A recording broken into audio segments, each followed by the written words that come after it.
প্রতিটা রুহু, প্রতিটা মানুষ মালাকুল মাউতকে দেখতে পায়। আপনিও দেখবেন, আমিও দেখব। মুমিনদের কাছে এসে মালাকুল মাউত একজন যুবকের বেশে সাদা ধবধবে জুব্বা পরে সুগন্ধি মেখে মুমূর্ষু ব্যক্তির শিয়রে বসে বলে, ইয়া আইয়াতুহান নাফসুল মুতমাইন্না, হে প্রশান্ত আত্মা, উখরুজি ইলা মাগফিরাতুল্লাহি ওয়া রিদওয়ানি, আল্লাহর ক্ষমা আর দয়ার দিকে বের হয়ে আসো। বলা মাত্রই মুমিনের আত্মাটা স্মুথলি বের হয়ে আসে। কাফান মিন আকফানিল জান্নাহ, হানুত মিন হানুতিল জান্নাহ, জান্নাত থেকে আনা সুগন্ধি কাফনের মধ্যে পেঁচিয়ে তিনি রূহটাকে নিয়ে ইল্লিনে চলে যায়। সরাসরি দেখে মালাকুল মাউতকে। আর যারা ইসলাম বিরোধী, কোরআন বিরোধী, তাদের সামনে এসে মালাকুল মাউত ত্রাস সৃষ্টি করে। আগে ধমক, মালাকুল মাউত এসে কাফের, নাস্তিক, মুশরিকদের সামনে এসে এরকম একটা ত্রাস সৃষ্টি করে। ভয়ে লোকটা কাঁপতে থাকে। ওর কাছে ভদ্র ভাষায় কথা বলে না, সুন্দর জামা পরে আসে না, কালো কুচকুচে চেহারা, ভয়ঙ্কর একটা রূপ নিয়ে, আকৃতি নিয়ে ইসলাম বিরোধীদের মাথার সামনে আসে।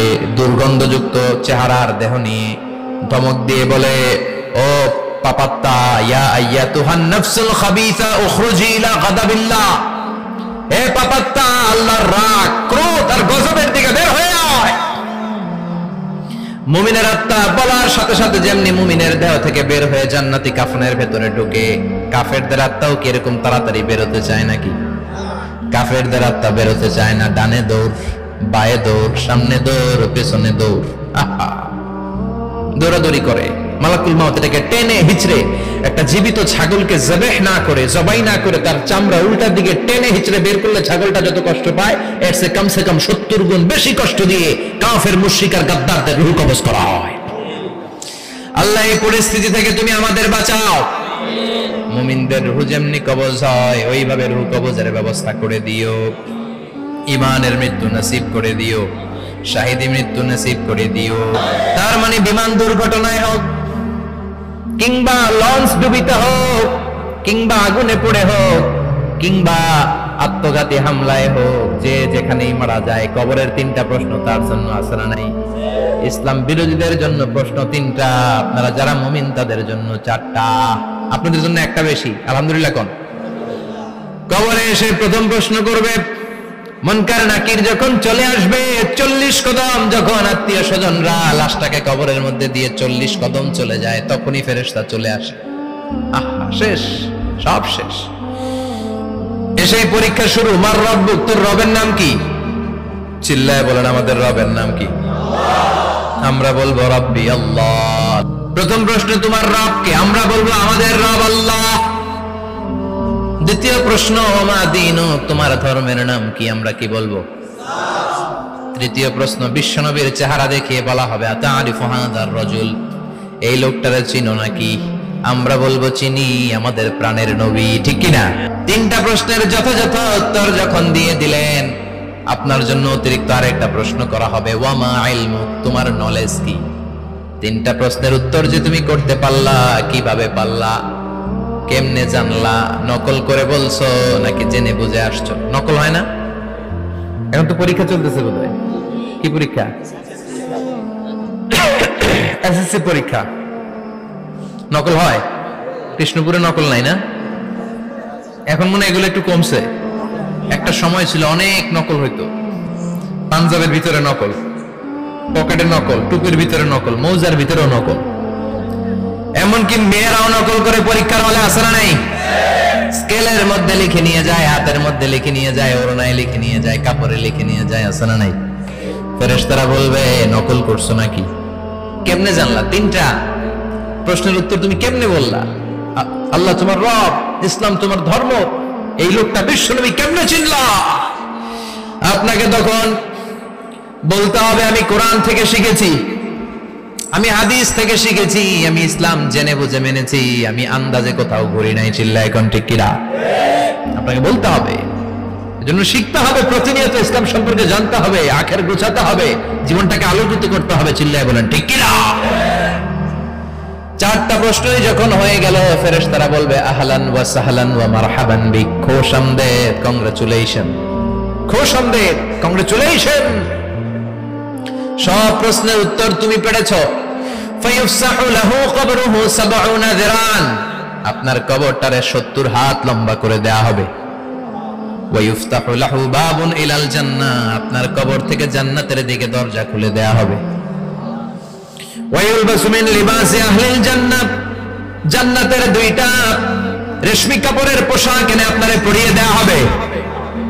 আর বলা হবে নাম কানাউমিল আরুস, ঘুমাও, sleep, you should get some sleep now, তোমাকে লম্বা সময় পাড়ি দিতে হবে, ঘুমাও। কানাউমিল আরুস, যেমনি বর বাসর রাতে আরামসে ঘুম দেয়, বাসর রাতে যেমনি বর কনেকে নিয়ে মধুর ঘুম দেয়, তুমিও ঘুমাও, কেউ তোমার ঘুম ভাঙবে না। মালাক ইসরাফিলের কিয়ামতের জন্য ইসরাফিলের সিংহায় যে ফুৎকার আছে, ওই ফুৎকার ছাড়া কোনো কিছুই তোমার ঘুম ভাঙাতে পারবে না। আলহামদুলিল্লাহ পড়েন। আল্লাহ আমরাও যেন 4টা প্রশ্নের উত্তর দিয়ে লম্বা একটা ঘুম দিতে পারি, পড়ে না আমিন। ওয়াম্মাল কাফির ওয়া আহলুশ শিমাল, আর ইসলাম বিরোধী যারা, তাদের সামনে আসবে মালাকান আসওয়াদান আজরাকান, কৃষ্ণ বর্ণের দেহ, নীলাভ বর্ণের দুটো চোখ, গায়ের রং কালো, চোখের রং নীল, দেখতে কেমন লাগে? আলিফ লাইলার ভূতের মতো, কথা কন। গায়ের রং কালো, চোখের রং নীল। ফেরেশতা দুইটা আসবে, এসে ত্রাস সৃষ্টি করবে, এসে বলবে বল তোর রবের নাম কি? মার রব্বুক। ইসলাম বিরোধী মুশরিক কাফের নাস্তিক এরা বলবে আমি জানি না আমার রবকে,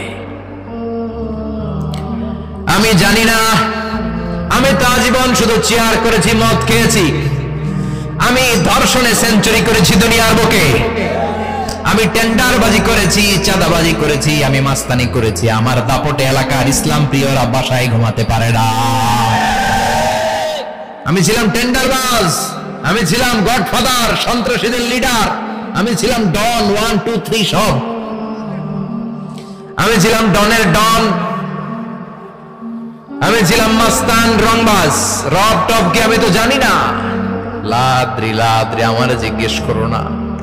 আবার প্রশ্ন করা হবে ওয়ামা দীনুক, তোর ধর্মের নাম কি? বলবে লা আদরি, আমার কোনো ধর্ম নাই, আমার কোনো ধর্ম নাই, আমি শুধু মৌজ মাস্তিতে ছিলাম, আমি আনন্দ ফুর্তি করেছি, ইসলাম নিয়ে আমার মাথা ব্যথা ছিল না, আজীবন ইসলামরে আমি বাস দিয়েছি, চিল্লায় বলেন ঠিক কিনা? ইসলাম বিরোধীদের সাথে ছিল আমার চলাফেরা, আমার সব সাঙ্গ পাঙ্গ ছিল গুন্ডা বদমাশ, ইসলাম বিরোধী। রব কি, ইসলাম কি, এগুলো আমি জানি না, আমার এগুলো জিজ্ঞেস করো কেন? ধর্ম কি আমি জানি না, আমি কিচ্ছু মনে করতে পারছি না।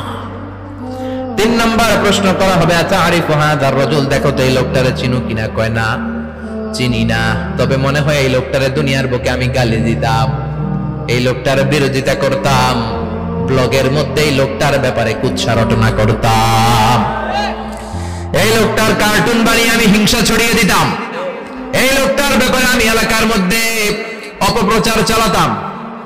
ফেরেশতারা বলবে তাই, এই ছিল তো ডিউটি, দাঁড়া এখনই আমাদের খেলা শুরু, এখনই শুরু। ফায়ুতরাকু বিমাতারিক মিন হাদিদ, লোহার একটা হাতুড়ি দিয়ে মাথা থেকে পা পর্যন্ত পিটানো হবে, পিটিয়ে ওর গোশতের হাড্ডিগুলোকে থেতলে ফেলা হবে। ওয়ায়ুকালু লিল আরদি ইলতাইমি, কবরের দুই পাশের মাটিরে বলা হবে এবার দুই দিক থেকে তোরা চাপ দে, চাপ দেয়া হবে, ধাক্কা ধাক্কি করেও সে সুবিধা করতে পারবে না, মাটি আস্তে আস্তে আস্তে আস্তে দেহের দুই দিকে লেগে এমন জোরে দুইটা চাপ দিবে, ফাতাখতালিফা আদলাউহু, তার ডান পাশের পাজরের হাড্ডি বাম দিকে ঢুকে যাবে, বাম দিকের হাড্ডি ডানে চলে যাবে। বিশ্বনবী বললেন এই হাতুড়ি দিয়ে পিটানোর শাস্তি, কবরের চাপ দেওয়ার শাস্তি চলতেই থাকবে হাত্তাল কিয়ামা, কিয়ামত পর্যন্ত। আল্লাহ কবরের শাস্তি থেকে আমাদের বাঁচাও, আমরা এই আযাব পেতে চাই না, আমরা যেন ঠিকভাবে কবরের 4টা প্রশ্নের উত্তর করে দিয়ে লম্বা ঘুম দিতে পারি। আল্লাহ তুমি